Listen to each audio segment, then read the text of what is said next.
Hey guys, Dean here from fitnessnetworking.com, and today I'm going to be going over how to get into exercise. Quick disclaimer with this one, this may not be for everyone. People are going to be at different levels and will have different needs. So this one was designed for people who know absolutely nothing and haven't worked out or trained in the last few years.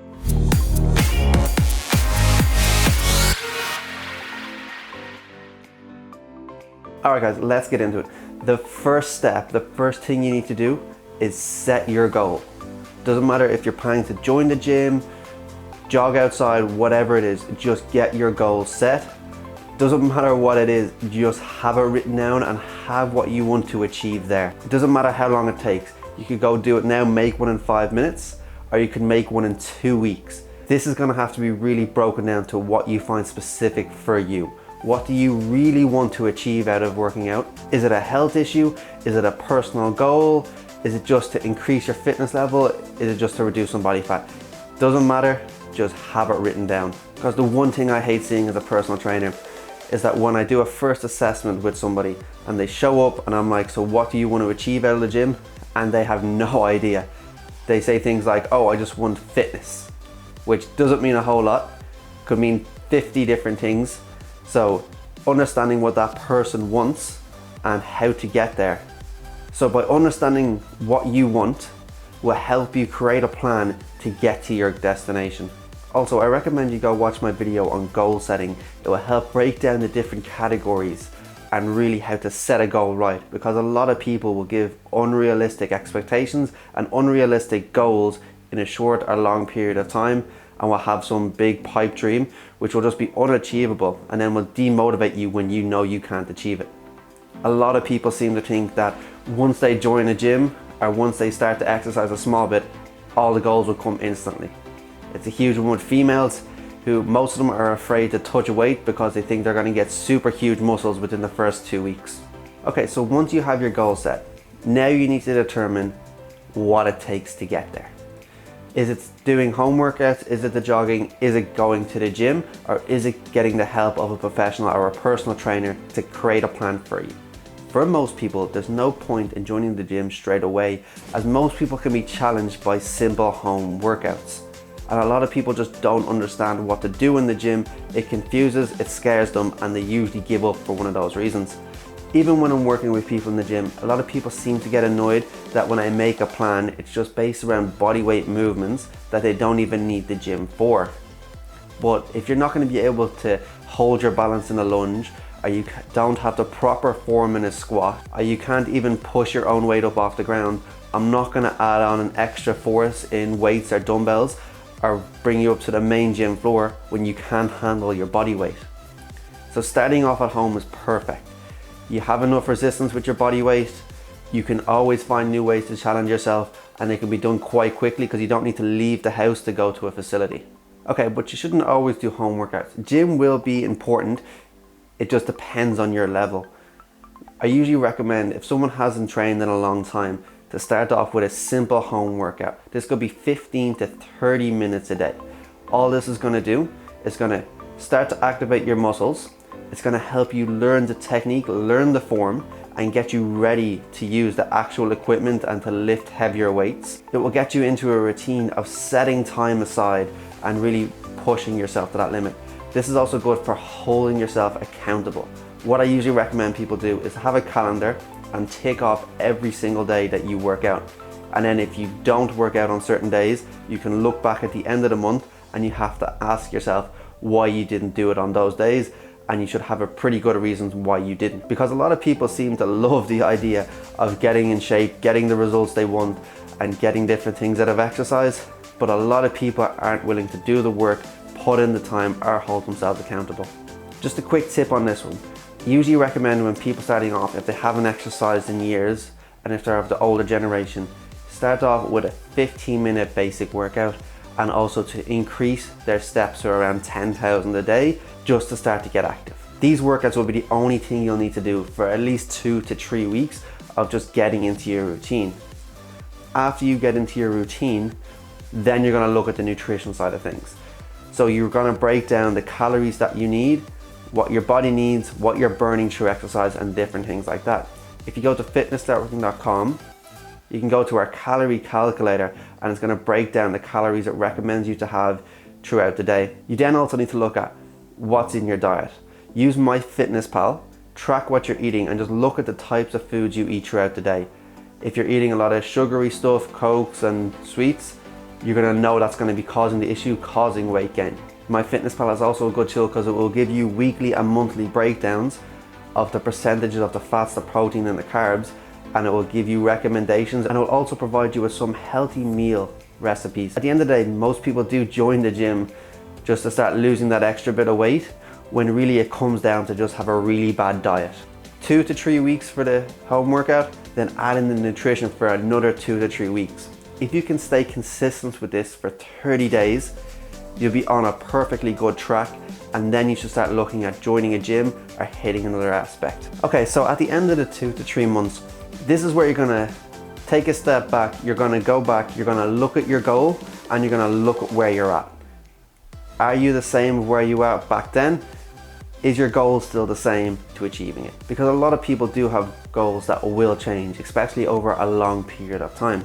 But it is important to stay consistent, because consistency is key to success in exercise and with nutrition. In exercise, the secret to losing weight is to eat less calories, or to expend more calories than you're taking in throughout the day. So for example, if you're eating 2,000 calories a day and you need to eat 1,500 calories to lose weight, then you can go to the gym, you can burn 500 calories to bring you to that 1,500 mark. Or you can also affect the diet and you can try to eat less, and that will also bring you down to the 1,500 mark as well. So when you're reevaluating these goals, are you still holding yourself accountable? How many times did you not work out? How many times did you give up? How many times did you just not do anything? And do you think, are you motivated enough to go to pay for a gym and really get the use out of it over what you've seen yourself do at home? If you are working out consistently and you have your nutrition down and you're starting to understand the patterns, it's time to move on to the next stage. Here you're going to start setting KPIs, different performance indicators, to make sure you're staying on track to your goal. These don't have to be the biggest thing. It doesn't have to be something amazingly impressive or anything. It's literally tiny increments along the way. For example, if you can hold a plank for 30 seconds and you want to increase it to a minute, your 3-month goal could have been you wanted to add an extra 15 seconds on to increase to a 45-second plank. And then over time, you could go 5 seconds at it on a week, or 10, or you can vary it depending on your needs and the time of your goal. Okay, so at this point, you've got your home exercises on a good routine, you've got your nutrition down to a T, and you've reevaluated your goals and you understand the KPIs moving forward and you understand what you need to do in the future. The next stage is to start looking for a gym or another force that will help you achieve the goal at a much faster rate and will give you a better outlet to do so. So when it comes to finding a gym, everyone's going to be different. There are many types of gyms out there. There's a tons of pop-ups now at the moment.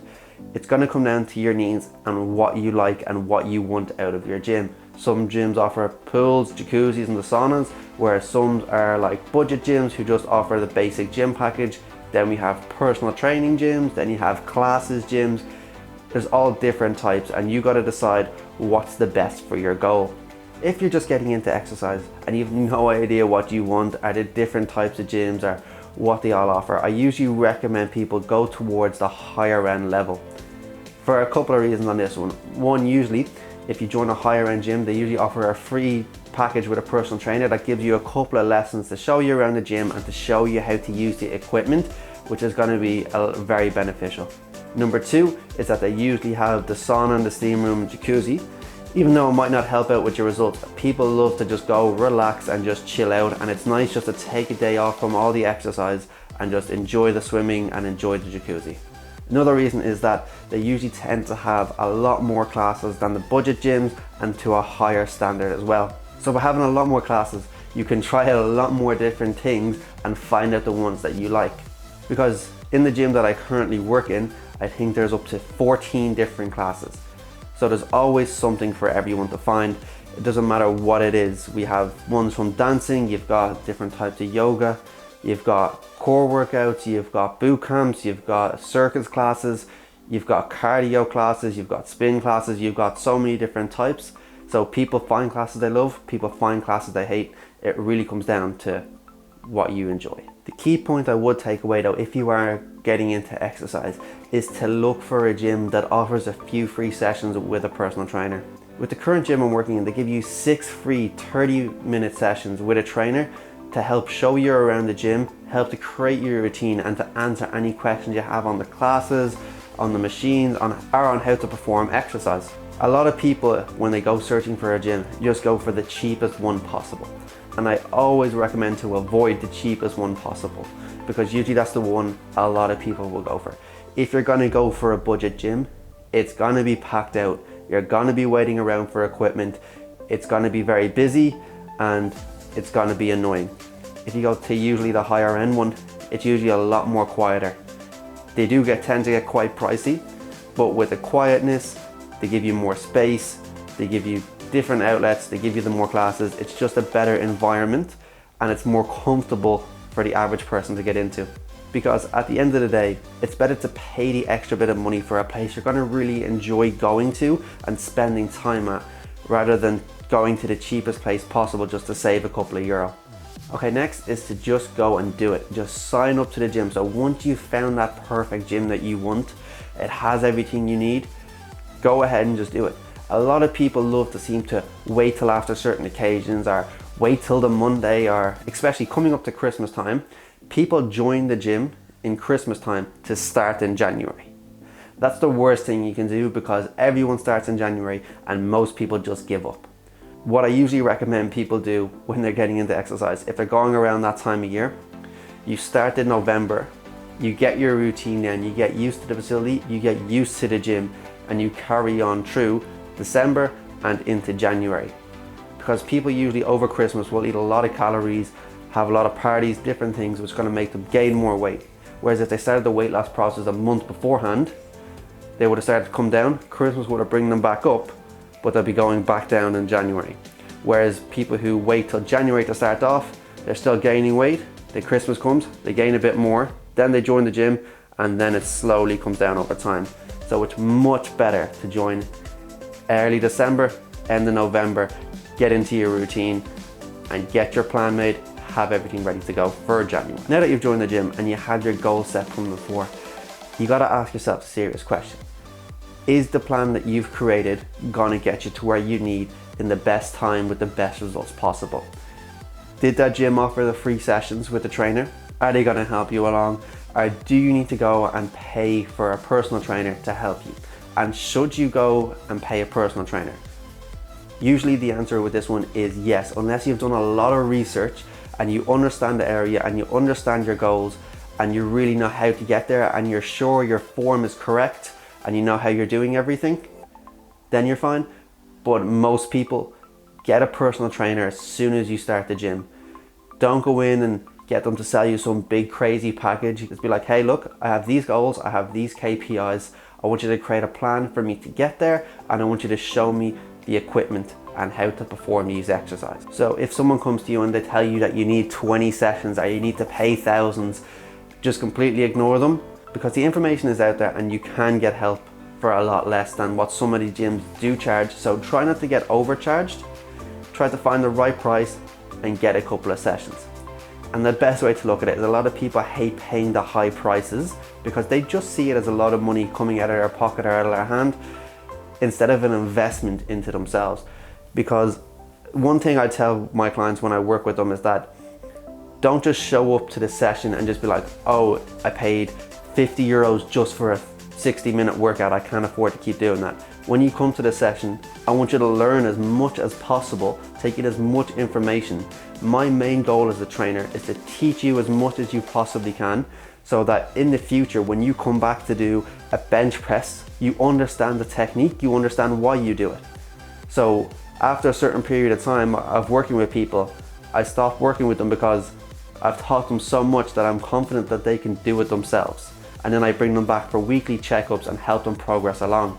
So the best way to invest your money is into yourself, into your health, into your fitness is most important, because we only do have the one body A lot of people will get stressed out with their everyday life and be unhappy and will pay thousands to go on a holiday, but won't spend nearly a quarter of that to take care of their health, their body, to get a plan made in the gym and to look after themselves. Okay, so into our next section.